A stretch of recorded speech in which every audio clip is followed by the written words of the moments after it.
밀라노 한마음교회 사순절 그리스도를 본받아 묵상 제1부 제17장 수도 생활에 대하여 1. 다른 사람과 화목하게 지내려면 만사에 자신의 뜻을 굽힐 줄 알아야 한다. 종교단체나 수도원에서 살면서 불평 없는 대화를 나누고 죽을 때까지 신실하게 참아 나간다는 것은 결코 하찮은 일이 아니다. 그러한 곳에서 착실히 살다가 복되게 인생을 마치는 자는 행복하다. 만약 그대가 은총 속에서 고행을 하면서 성장하고자 한다면 그대 자신을 이 세상에 귀양살이 하러 온 사람이요 순례자라고 간주하라.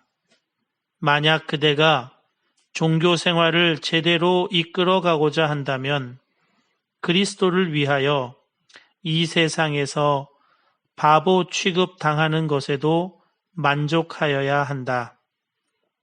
2. 수도복을 입고 삭발하는 것은 별로 유익하지 않다. 그런데 생활 태도를 바꾸고 정욕을 철저히 억제함으로써 참다운 종교인이 된다. 오로지 하나님과 자기 영혼의 구원을 추구하지 않고 다른 것을 추구하는 자는 고난과 비애밖에 아무것도 얻지 못하리라. 모든 사람 중에서도 지극히 작은 자가 되고 또 모든 사람을 섬기는 종이 되려고 노력하지 않는 사람은 결코 마음의 평화를 오랫동안 간직하지 못할 것이다. 3. 그대는 남을 섬기려 여기 수도원에 왔지 남을 지배하러 온 것이 아니다. 그대가 여기에 불리어 온 것은 고난을 참고 노역을 감당하기 위한 것이지 게으름을 피우거나 한가롭게 담화나 나누면서 세월을 보내라는 것이 아님을 알아라.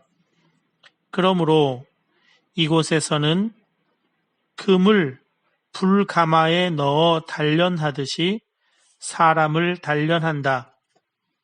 하나님을 사랑하기 위해 온 마음을 바쳐 스스로 겸손하게 되지 않는 한 누구든지 이곳에서 머물 수 없다. 그리스도를 본받아의 저자 토마스 아켐피스는 평생 수도원에서 수도 생활을 했던 사람입니다. 그가 수도 생활을 하면서 깨달은 것이 있습니다. 수도복을 입고 삭발하는 것은 별로 유익하지 않다는 것입니다. 종교단체에서 수도원에서 살면서도 여전히 다른 사람을 지배하려고 한다면 그것은 아무 소용이 없다는 것입니다. 수도원에 온 목적은 어떤 환경이나 상황에 자신을 메어 놓기 위해서가 아닙니다.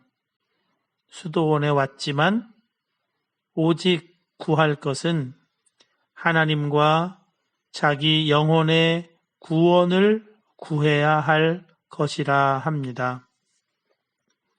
사도 바울은 그의 인생 전부를 통해서 하나님과 더 깊고 충만한 관계 속으로 계속 나아갔습니다.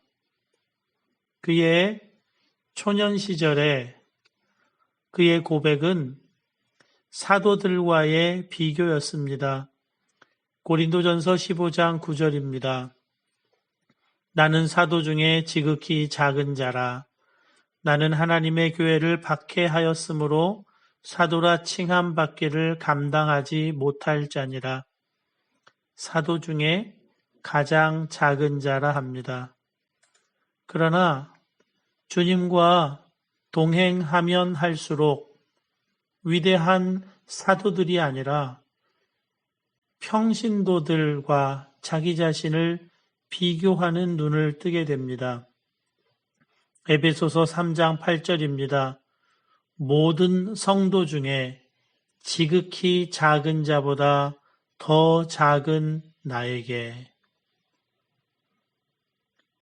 주님의 빛 가운데 그가 발견한 것은 평범한 그리스도인들 가운데서도 가장 작고 작은 자라는 것입니다. 그리고 그의 인생 노년의 그의 고백은 죄인들과의 비교에서 나오는 고백입니다. 디모데전서 1장 15절입니다.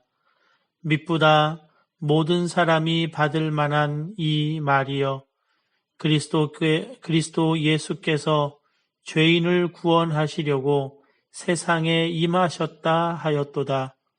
죄인 중에 내가 괴순이라.